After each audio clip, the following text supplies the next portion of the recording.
Well, it's officially here! After being announced back in 2023, Daggerheart from Darrington Press has officially been released to the public.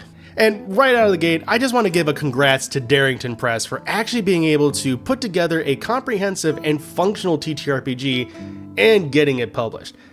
That is no small feat, so well done to you all. I'm actually very excited to continue to dig into this, and I'm liking a lot of what I'm seeing. Which brings me to my next point. This video is not going to be so much of an in-depth review of talking about mechanics to mechanics, such as explaining how Fate and Fear exactly work. Those are videos for another time. Rather, this is just going to be my initial thoughts, what I think about how the book is structured, what I think about the rules to begin with, and who I think will probably be really interested in this book if you haven't bought it already. And hopefully along the way provide enough context and information for you to determine that if you should buy Daggerheart.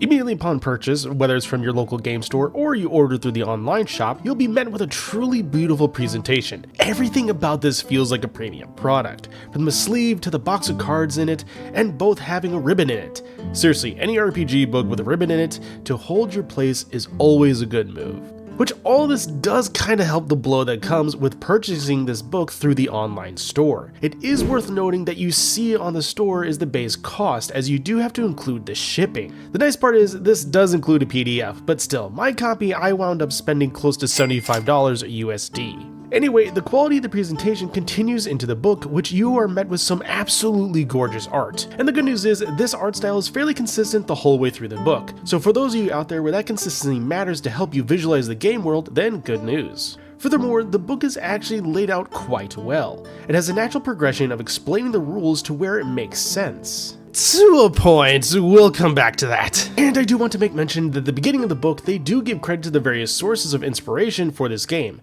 be it other RPGs, books, movies, video games, and the mechanics that had different impact on Daggerheart. That is a classy move, and you love to see it. Chapter 1 goes into character creation, and it does so in a way that is easy to understand and digestible. One of the biggest issues in reading through core rulebooks for any game is that it often feels like reading through a textbook. Mind you, Daggerheart does have this at times, however the way it is written makes it feel like you're having a conversation with a friend about this game as you make your character, or about how the rules in various settings work. This is a very readable rulebook in my experience. However, it has one hang-up, and that is how it also chooses to explain those rules.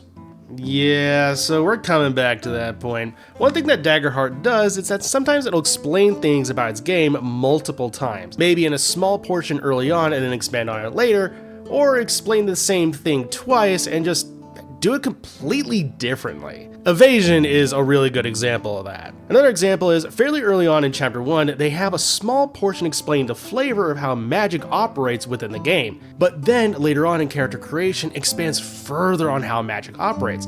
Something like that is absolutely totally fine, because you're going into the flavor and then eventually diving into the mechanics later. I tend to have problems with something more like Evasion with how it's described in one area and just better in another. But Evasion is a perfect example of what I'm talking about with the rules itself.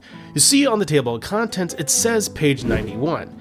By all other standards, that's the page where Evasion is explained in full, what it does, how it's calculated, and how it's rolled against. But Daggerheart doesn't do that. Rather, the first part is probably the most helpful portion of this area, where it explains what it does and where to find it.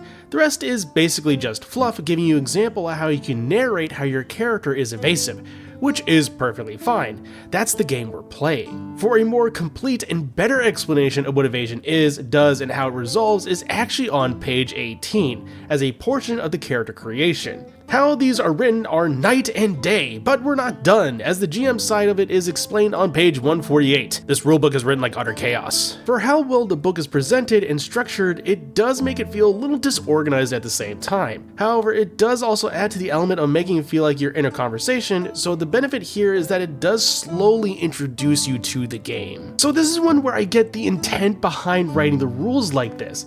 It flows like a conversation. They even state at the beginning, rulings, not rules. So it makes sense why this rulebook is written in a fairly chaotic way. Its rulebook is not the best as a quick reference guide, especially when learning the game.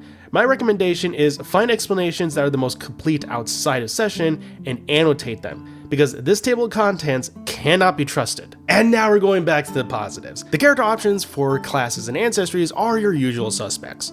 But of course, what RPG wouldn't be complete without your very own frog person? You love to see it. I do like how each class goes to level 10.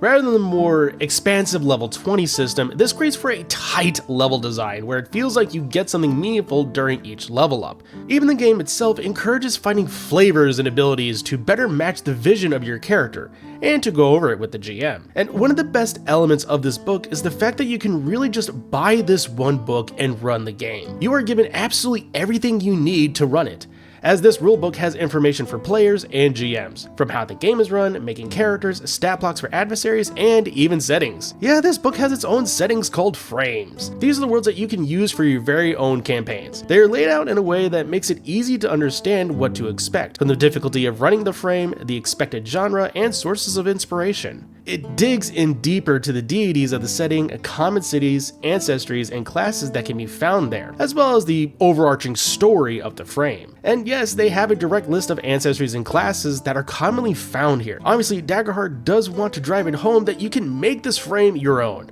and do what you want with it. But this does help set things up for the GM. And yes, each frame has a difficulty measure because each frame has a specific mechanic that drives home the narrative it is telling. So this is something the GM will need to keep track of in order to run the setting as intended, and it is something that is usually a driving force for the narrative at hand. So with that, as an initial thoughts for Daggerheart are fairly positive. It has great presentation and fantastic art all the way through.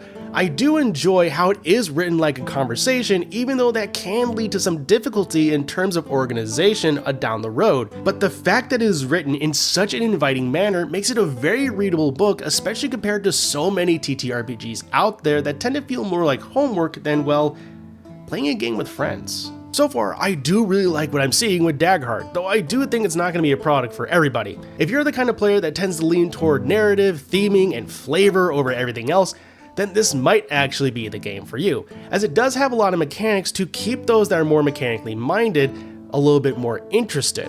However, it's all about the themes and flavors here, everyone, and if that's not your cup of tea, then this may not be the game for you. But even with that, I am very excited to keep digging into this game and see what it has to offer, and see how it can grow within the hobby. And that'll do it for this video, folks. Thank you all so much for watching. Have you grabbed Daggerheart yet? Let me know your thoughts down below. And with that, I'll catch you all next time. See ya.